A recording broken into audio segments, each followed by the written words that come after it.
오늘 우리가 읽은 말씀 19절 말씀을 기초로 해서 사람의 뇌 유형을 한번 구분해 볼 수 있겠다, 그런 생각을 해보게 됩니다. 19절 끝에 보면 내 나중 행위가 처음보다 많다. 나중과 처음과 나중, 이런 어떤 기준을 썼는데요. 그걸 근거로 해서 한번 네 가지 유형으로, 새로운 얘기는 아닙니다.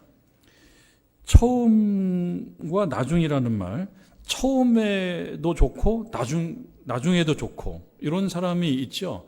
처음에도 좋고 나중에도 좋고. 그런가 하면 처음에는 좋았으나 나중에는 나쁜 사람, 그런 경우도 있어요. 나쁘다는 표현은 좀 강하니까 처음에는 좀 좋았는데 갈수록 부족해지는 경우, 처음에는 나빴으나 나중에는 좋아지는 경우, 처음에도 나쁘고 나중에도 나쁜 경우,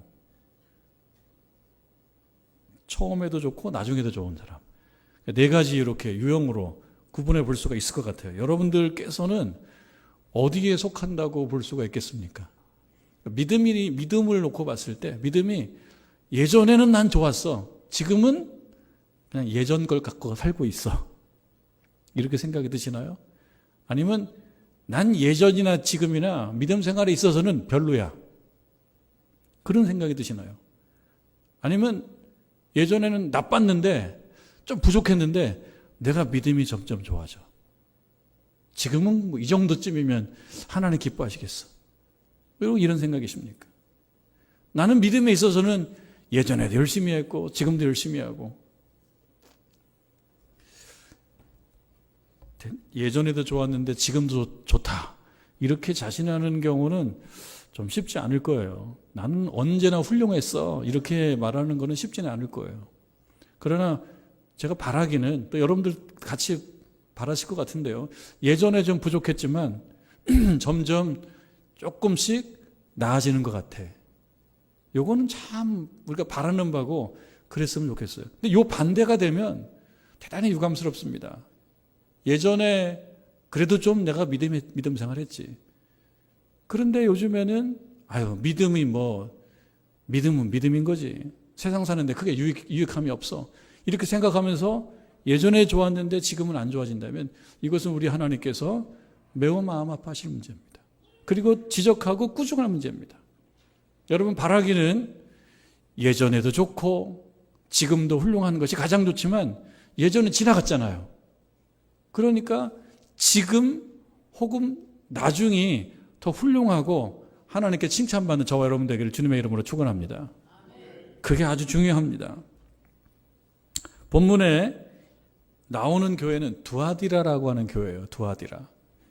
두아디라라고 하는 이 명칭을 지금 쓰지는 않는 모양입니다. 지금 이 명칭, 이 도시의 명칭은 아키사르라고 하는 명칭을 써요. 튀르키예에 있는 도시인데요. 이 두아디라라고 하는 교회는 칭찬을 받습니다. 오늘 19절에 나오는 말씀은 칭찬이에요. 칭찬. 우리도 이런 칭찬 받으면 참 좋을 것 같아요. 어떤 칭찬이냐?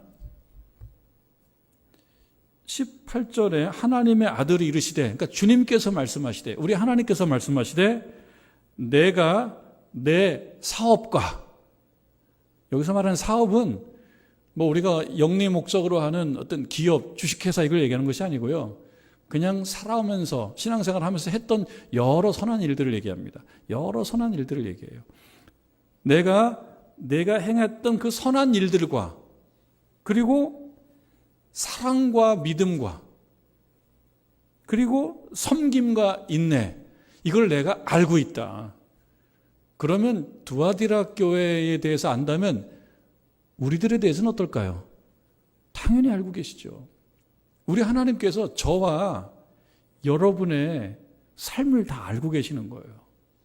믿음과 사랑, 그러니까 믿음과 사랑은 아주 밀접하게 관련이 되어 있지 않습니까? 나의 믿음이 정말 하나님 기뻐하시는 믿음인지를 우리가 점검해 보고자 한다 그러면 나의 믿음이 사랑으로 이어지냐. 근데 그 사랑도 추상 명사로서의 사랑이 아니고 구체적인 사례로 이어지느냐. 여러분, 구체적인 사례로서 사랑을 우리 여러 가지를 얘기해 볼 수가 있어요. 양보하는 거, 또 용서해 주는 거, 돌봐주는 거, 배려해 주는 거, 여러 가지 모양으로 사랑은 나타날 것입니다. 그러니까 믿음은 사랑으로 나타나야 되는 것입니다. 그러니까 믿음과 사랑, 하나님을 향한 예배하는 마음, 그 믿음과 사랑, 하나님께서 다 보고 계신다. 그리고 또 하나가 뭡니까? 여기 나오죠. 섬김과 인내. 섬긴다라고 하는 것은 이웃을 배려해주고 돌봐주고 이런 것도 섬김이지만, 여기서 말하는 섬김은 우리 하나님께 예배 잘 드리는 것, 이런 뜻이 포함되어 있는 말이에요. 그 섬김과 인내, 인내는 무엇입니까? 인내는 뭐예요? 힘이 들지만 중도에 그만두지 않고 해나가는 것이 인내 아닙니까? 인내는 벌써 쉽지가 않은 거예요. 인내는 참아내는 거예요. 견뎌내는 거예요. 여기서 갈라지는 거 아닙니까, 여러분? 힘들면 그만둬버려요. 힘들면 그만둬버려요. 그거 인내가 아니죠. 그러니까 힘들다라는 것은 대표적으로 무엇이 힘듭니까? 대표적으로 경제적으로 힘들 때.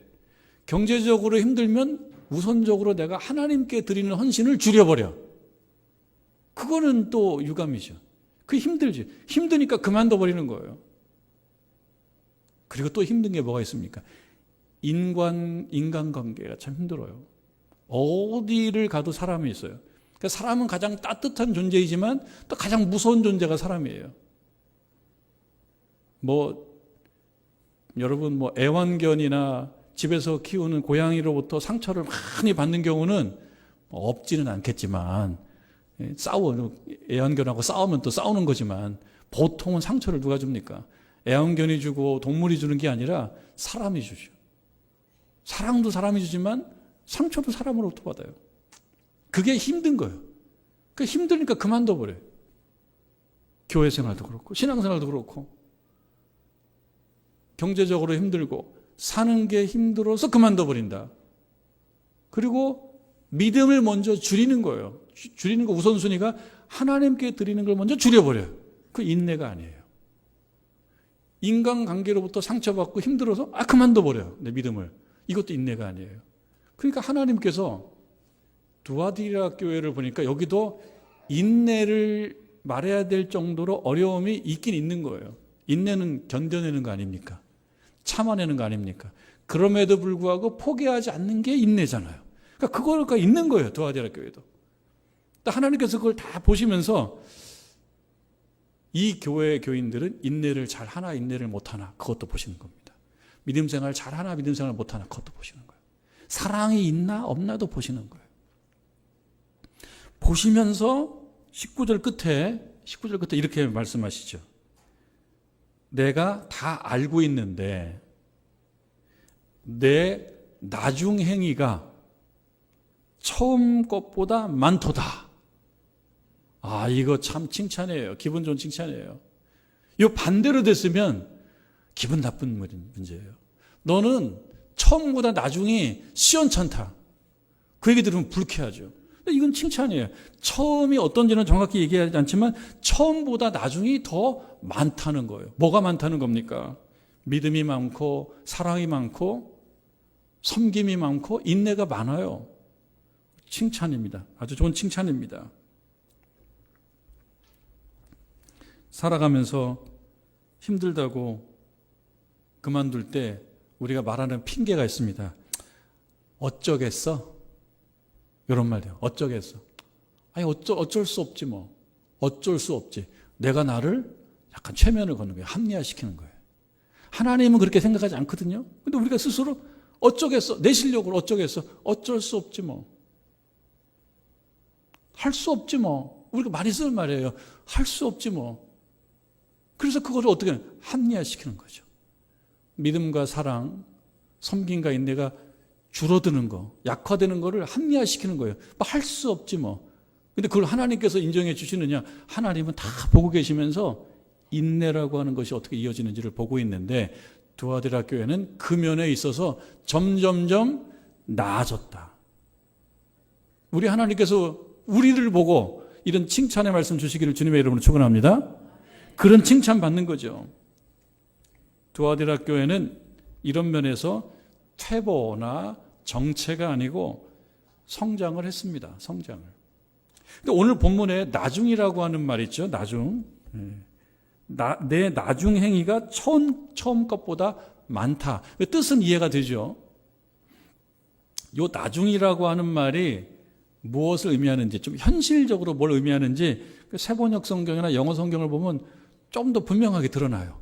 세번역 성경에는 요 나중이라는 말을 무엇으로 옮기고 있냐면은 지금이라는 말로 옮겨요. 지금 더 낫다는 거예요. 언제보다? 지금 시점보다 과거보다. 지금 시점으로부터 과거의 어느 시점과 지금 시점, 지금. 그래서 과거의 나와 지금의 나를 비교해 보니까 지금의 나가 더 좋아졌다. 그걸 보면 뭘 할 수 있습니까? 아, 사람은 변하는구나. 사람은 변해가는 거예요. 어떻게 안 변합니까? 지난 주 중에 제 친구 목사님들 모임이 청주에 있었는데요. 제가 멀어서 저는 가지는 않았어요.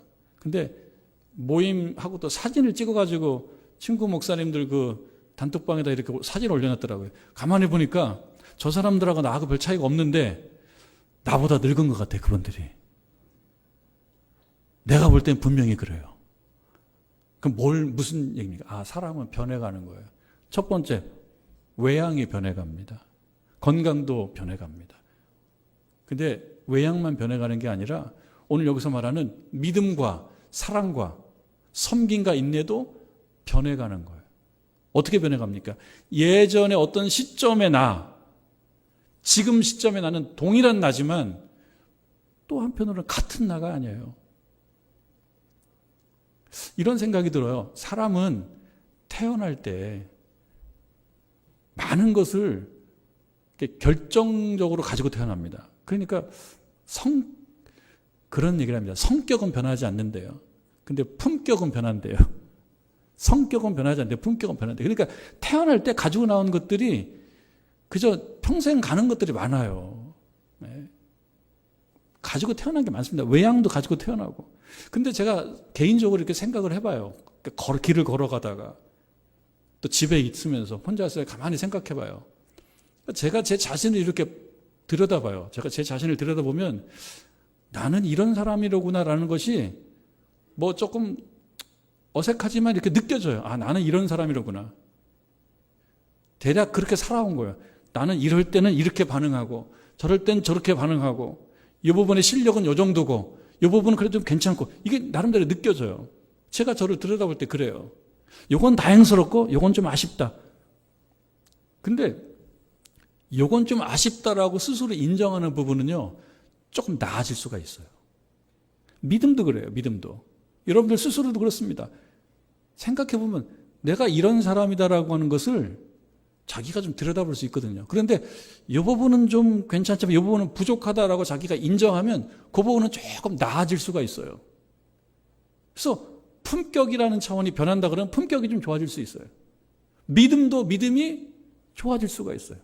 언제 좋아질 수 있습니까? 자기가 자기를 바라볼 때, 인정할 때, 하나님의 말씀을 듣고 자기를 들여다볼 때 그럴 수 있습니다. 그러니까 하나님께서 우리를 향해서 바라시는 건 뭐냐면 제가 아니기를 바라지는 않으세요.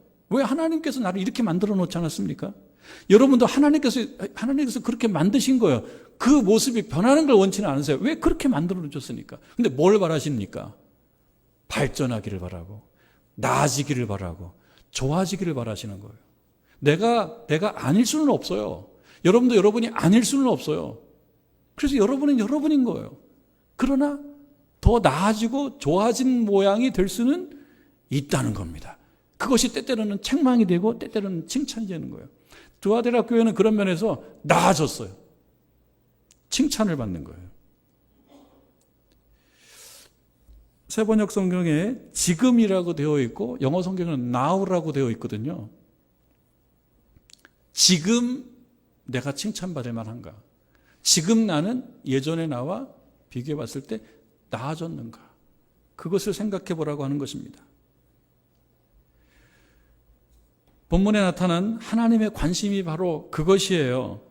처음 시점에서, 그러니까 과거 시점에서 나중이라고 얘기하는 지금은, 이 지금은 미래의 어떤 시점을 놓고 봤을 때는 이 지금이 과거잖아요. 지금이 곧 처음이에요. 우리가 미래의 나중이라고 얘기하는 미래의 어떤 시점이 있습니다. 그 미래의 시점은 조금 지나면 지금이 될 거예요. 근데 그 미래의 지금에 대해서 하나님은 또 우리에게 평가하실 겁니다. 네가 보니까 나중보다 지금이 더 좋아졌다고 말할 수 있고 그렇지 않다라고 말할 수가 있어요. 우리는 거기에 신경을 써야 되고 하나님도 그 부분을 관심을 갖고 계시는 것입니다. 그때 우리 모두가 주님으로부터 야, 내 나중 행위가, 달리 말해서 너 지금 행위가, 네 지금의 모습이 처음 과거보다 좋아졌어, 이런 칭찬을 우리가 받게 된다 그러면 그것이 신앙생활의, 믿음생활의 기쁨이요 보람이 될 줄로 믿습니다. 그 때문에 우리 주님은 비록 우리가 칭찬받을 만하지만, 또 두아디라 교회 교우들이 칭찬받을 만해서 칭찬을 해줬지만, 그럼에도 불구하고 굳이 어떤 부분에 대한 불편한 책망을 또 하고 있어요. 왜 그러냐면, 왜 그렇습니까? 미래의 어떤 지점, 그 미래의 어떤 지점은 지금이 된다 그랬죠. 미래의 어떤 지점은 그것도 곧 지금이 돼요. 그때 칭찬받게 하시기 위해서 두아디라 교회가 어떤 면으로는 칭찬받을 만하지만 거기서 그치지 않고 부족한 어떤 면을 콕 집어서 불편하게 책망하십니다. 우리들도 책망을 잘 받아내면 그것이 약이 됩니다. 책망을 못 받아내면, 책망에서 쓰러지게 되면 인내하지 못해요. 그럼 거기서 낙오하는 거예요. 책망하십니다. 이 책망 듣고 이 교우들이 그걸 잘 지켜내야 될 책임이 있는 거죠. 우리들도 마찬가지죠. 어떤 책망을 하는지 보게 되는데요, 그것은 이 두아디라 교회 교인들의 믿음의 심지가 견고하지 못하다라고 하는 거예요. 믿음은 믿음인데 견고하지 못하다는 거예요. 그러니까 견고하지 못하니까 자꾸 흔들려요. 믿음이 흔들린다는 거예요. 믿음이. 여러분 말씀을 한번 보실까요? 20절 말씀. 그러나 내게 책망할 일이 있다. 자칭 선지자라 하는, 자칭 선지자라고 하니까 벌써 답이 나옵니다. 선지자가 아니에요. 이 말이 벌써 뭘 의미해요? 선지자라고 자칭 얘기하지만 가짜예요, 가짜. 가짜가 아니면 자칭이라는 말을 굳이 쓰지 않죠. 자칭 선지자예요. 이 사람 말 들으면 안 되거든요. 그런데 볼까요? 자칭 선지자라고 하는 여자 이세벨을 내가 용납했다. 이거 잘못했다는 겁니다. 이때도 이세벨이라는 이름을 썼는 모양이에요. 이것이 본명인지 예명인지 활동명인지 닉네임인지 잘 알 수 없지만 이세벨이라는 이름을 썼는데, 여러분 이세벨이라고 한 이름 기억나지 않나요? 누구 부인이죠? 아합 왕의 부인으로서 구약 성경 보면 나쁜 여자, 나쁜 여자의 상징으로 나와요. 나쁜 여자. 어떻게 나쁘냐? 두로 출신의 왕족인데요, 거기서 바알과 아세라, 바알 신을 도입한 하나님의 입장에서 보면은 아주 그냥 핵꿀밤을 때려줘야 될 그런 여성이에요. 그리고 남편을 성공시키지 않고 남편도 결국 파멸을 이끌어가는, 자기도 나중에 죽지요, 결국. 하나님께 대항하다가. 그게 이세벨이거든요. 그 이세벨을 생각나게 만드는 그 이름입니다.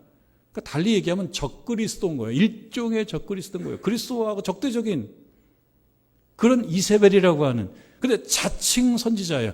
언뜻 보면 선지자인데 사실은 아닌 거예요. 여기서 뭐가 필요합니까? 분별력이 필요하죠. 분별력이 없으면 자칭 선지자에게 넘어가요. 심지가 견고하지 않아요. 그 뭐라 그럽니까? 팔랑귀예요, 팔랑귀. 귀가 팔랑팔랑해요. 그래서 이것도 맞는 것 같고 저것도 맞는 것 같고, 이 얘기 듣고 넘어가고 저 얘기 듣고 넘어가고. 그러니까 심지가 견고하지 않은 거예요. 말씀의 기둥, 믿음의 기둥이 제대로 서 있지 않는 거예요. 날 추우면은 꼭 캠핑하러 가는 캠핑족들이 있더라고요. 저는 추워서 생각도 못 하는데 영하 10도, 20도 되면 그냥 가는 분들이 있어요. 그러면 캠핑을 치는데 요즘에는 휙 던지면 캠핑이 쳐지는 텐트도 있지만 텐트는 보통 뭡니까? 뭐 기둥을 잘 세워야 되잖아요. 세우고 튼튼하게 묶어놔야지 바람 불어도 안 넘어가는 거 아닙니까? 기둥을 잘 세워야 되는 거예요. 기둥을, 집이라고 하는 것은. 믿음의 집도 그렇습니다. 믿음의 집이 견고하지 않으면 자꾸 넘어갑니다. 미혹됩니다. 남의 신앙 자꾸 따라가는데 그 남의 신앙 중에서는 이렇게 가짜가 있는 거예요. 가짜를 따라갑니다. 그래서 여기 보면 자칭 선지자라고 하는 여자 이세벨을 내가 용납하여 어떻게 됐습니까? 그가 내 종들을 가르쳐. 하나님의 종인데 거기서 미혹됐어요. 미혹되니까 깨어서 행음하게 하고 이렇게 해야 되는 거야 라고 하니까 따라가요. 또 우상의 제물을 먹게 해요. 이게 자유야.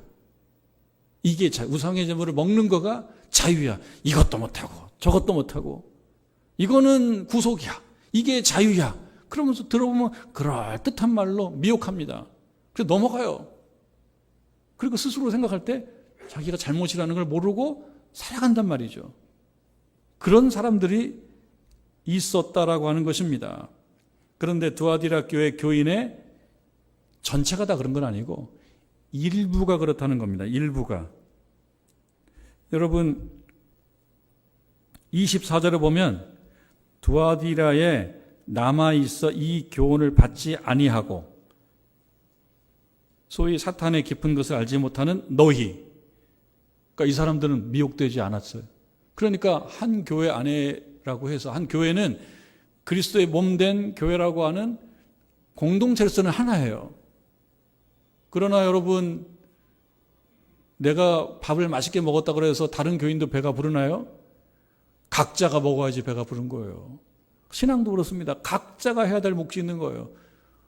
어떤 사람은 약간 미혹돼요. 어떤 사람은 신앙적으로 귀가 얇아요. 어떤 사람은 심지가 견고해요. 그러니까 정릉제일교회, 두아디라 교회라고 하는 하나의 신앙 공동체이지만 그 안을 들여다보면 각자 해야 될 몫이 있습니다. 누구의 믿음이 아니에요. 나의 믿음이에요. 각자의 믿음이에요. 여러분 각자가 하나님 앞에 시험지에 믿음의 점수를 다 받게 되는 것입니다. 그래서 우리 하나님께서 강하게 요구하십니다. 책망하면서. 이렇게 일부는 현혹되고 미혹돼서 잘못 나가고 있는데 이러면 안 된다라고 책망하고 몇 가지를 강하게 요구하시는 것이 있습니다. 왜 그러냐면 나중 혹은 지금 혹은 나중이 훌륭해지기를 바라시기 때문에. 22절 말씀 볼지어다 내가 그를 침상에 던질 터이요 또 그와 더불어 간음하는 자들도 만일 그의 행위를 회개하지 아니하면, 달리 얘기하면 뭡니까? 회개하면 하나님께서 은혜 베풀어 주시고 이끌어 주실 것이요, 회개하지 아니하고 계속 그렇게 가버리면 큰 환난 가운데 던져버리겠다. 경고이기도 하지만 또 은혜이기도 합니다. 돌아서면 하나님 백성 되는 거예요. 안 돌아서면 그냥 어디서 떨어지는 거예요. 신앙이 견고하지 못하여 이렇게 저렇게 흔들려 미혹된 자들이라면 회개하라, 그것입니다. 우리를 또한 우리 자신의 모습을 돌아보는 거예요. 견고한 신앙의 기둥을 세우지 못했다면 회개하는 거예요. 오늘 우리에게 주시는 말씀입니다. 혹시 저와 여러분에게 주시는 말씀, 내가 견고한 신앙의 기둥을 세우지 못하고 이렇게 저렇게 합리화시키고 정당화시키고 변명과 핑계로 하나님 말씀으로부터 좀 멀어졌다. 그럼 인정하고 회개하라. 그러면 하나님께서 은혜를 베풀어 주신다. 그 말씀입니다. 25절 말씀, 다만 너희에게, 다만이라는 말을 쓰는 건 뭡니까? 그렇게 어렵지 않다는 것입니다. 신앙생활 하면 어렵게 생각하지 말아라. 다만이라는 말을 쓴 것은 그렇게 어렵지 않다는 거예요. 너에게 있는 것을 내가 올 때까지 굳게 잡으라. 조금 구체적이며 전에 말한 표현을 얘기하자면 믿음과 사랑, 섬김과 인내, 그거죠. 믿음과 사랑, 섬김과 인내, 그것이 커지면 하나님의 칭찬받는데 그것을 어떻게 하라는 겁니까? 끝까지 부여잡으라. 다 어디 가서 낭비하지 말고 잘 부여잡고 있으라. 너에게 있는 것은 외부의 유혹 속에서도 변치 않았던 예수 그리스도를 향한 사랑이요, 믿음이요, 섬김이요, 인내다라고 하는 것입니다.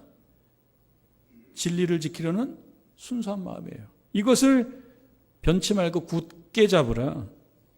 여러분, 우리에게 있는 것도 그런 것이죠. 우리에게 있는 믿음, 여러분의 영적 정체성, 내가 하나님의 자녀다라고 하는 영적 정체성, 이거 그냥 휙 던져버리지 말라는 것입니다. 잘 부여잡으라는 거예요. 그리고 사랑하고 섬기고 그리고 인내하고, 인내 중간에 쉽게 그만두지 말고, 인내는 다른 말로 하면 지속적으로 그렇게 하라는 것입니다. 26절 말씀, 이기는 자와 끝까지 내 일을 지키는 그에게 만국을 다스릴 권세를 주겠다. 이기라라고 하는 거죠. 이기라. 지지 말아라. 내가 말이야 싸워서는 안 져. 나 한 번도 안 졌어. 싸우면 나 목소리 엄청 커. 이런 싸움이 아니고, 이렇게 이기는 것이 아니고, 여기서 이긴다라고 하는 것은 누가 싸워서 이기는 것이 아니라 이세벨로 이야기되는 가짜에 현혹되지 않는 것입니다. 그게 이기는 거예요. 여기서 이세벨로 말해지고 있는 가짜가 있어요. 가짜. 우리가 살아가다 보면 뭐 주변에 이세벨이라는 이름을 쓴 사람은 뭐 없겠지만 이세벨이라고 말해질 수 있는 가짜들이 있단 말이죠. 가짜의 특징은 뭡니까? 그럴듯해 보이는데 진짜는 아닌. 분명히 명품이라고 해가지고 받았는데 거기에 다른 글씨가 하나 딱 들어가 있는 가짜들이 말이에요. 가짜가. 가짜에 현혹되거나 동화되지 않는 것입니다. 신앙의 기둥을 견고하게 하는 것입니다. 그리고 끝까지라는 말이 있어요. 끝까지. 단기간 열심이 아닙니다. 이것은 인내입니다. 중간에 그만두지 말라는 거예요. 신앙생활, 믿음생활 조금 힘들다고, 경제적으로 힘들다고, 인간관계 때문에 힘들다고, 에이 그만두지, 어쩔 거야, 할 수 없지, 이런 말로 그만두지 말라는 거예요. 하나님께서는 다 보고 계신다는 거예요. 26절, 내 일을 지키는 그에게, 내 일, 우리 주님의 일이 있습니다. 이것은 이세벨의 일과 구분되는 거예요. 예수님의 뜻과 성품에서 나오는 삶의 방식입니다. 우리에게 신앙의 실제적인 위협은요, 때때로는 작은 것에서 옵니다. 믿음을 유지를 하긴 하는데 믿음의 기준을 자꾸 조금씩 낮추는 거예요. 여러분, 이것이 위험한 거예요. 교회로 완전히 안 나오는 것, 그런 경우가 없지는 않으나 많은 경우는 뭡니까? 교회로 완전히 안 나오는 게 아니에요. 믿음의 기준을 조금씩 낮춰가는 거예요. 자기도 모르는 사이에 조금씩 낮춰다가 어느 날 보면 저쪽에 가 있어요. 그게 무서운 거예요. 믿음 생활은 조금씩 양보, 기준을 조금씩 약화시켜요. 세월 지나면 이만큼 벌어져 있다고요. 믿음. 신앙을 버리는 것이 아닙니다. 신앙과 세상을 동시에 가지고 가는 겁니다. 그게 위험한 거예요. 끝까지 지킨다는 말은 큰 죄를 범하지 않는다는 것보다는 작은 타협을 반복하는 거예요. C.S. 루이스라고 하는 분이 이런 생각에 대해서 아주 잘 부합되는 이런 표현을 썼어요. 믿음이란 무엇이냐? 믿음이란 이성이 한때 옳다고 받아들이는 것을 기분과 감정이 변해도 붙드는 기술, 그게 믿음이다. 조금 논리적이에요. 뭘 강조하고 싶냐면은 이 믿음과 관련해 가지고 자꾸 기분과 감정에 믿음이 왔다 갔다 한다 그러면 이거는 가짜 믿음이라는 겁니다. 믿음은 무엇이냐? 기분과 감정에 좌지우지 되지 않는 거예요. 기분이 나쁠 수는 있어요. 살다 보면 기분이 나쁠 수가 있어요. 그런데 여러분, 기분이 나쁠 때 믿음이 더 좋아질 수가 있습니다. 기분 나쁘고 불쾌하고 화가 나면 믿음이 더 좋아질 수가 있어요. 왜? 하나님께 가지고 나오면 돼요. 하나님, 저 이것 때문에 기분이 엄청 나쁩니다. 감정이 몹시 상합니다. 하나님하고 그걸 가지고 대화하면 믿음이 좋아져요. 근데 기분 나쁘다고 휙 던져버리면 인내를 포기하는 거예요. 그러니까 믿음이 없어지는 거예요. 우리 하나님께서 바라시는 것은 무엇입니까? 처음보다 나중, 예전보다 지금이 더 좋아지는 신앙. 2026년도 이제 1월 달입니다. 이제 시작입니다. 이제 시작이에요. 마라톤을 얘기하면 여러분들 한 1000m 정도 지금 뛰었어요. 42.195를 뛰어야 되는데 한 1000m 정도 뛰었어요. 앞으로 40km를 더 뛰어야 되거든요. 그 후에 지금보다 나중이 더 좋은 12월이 더 성장된 모습으로 보여주는 저와 여러분 되기를 주님의 이름으로 축원합니다.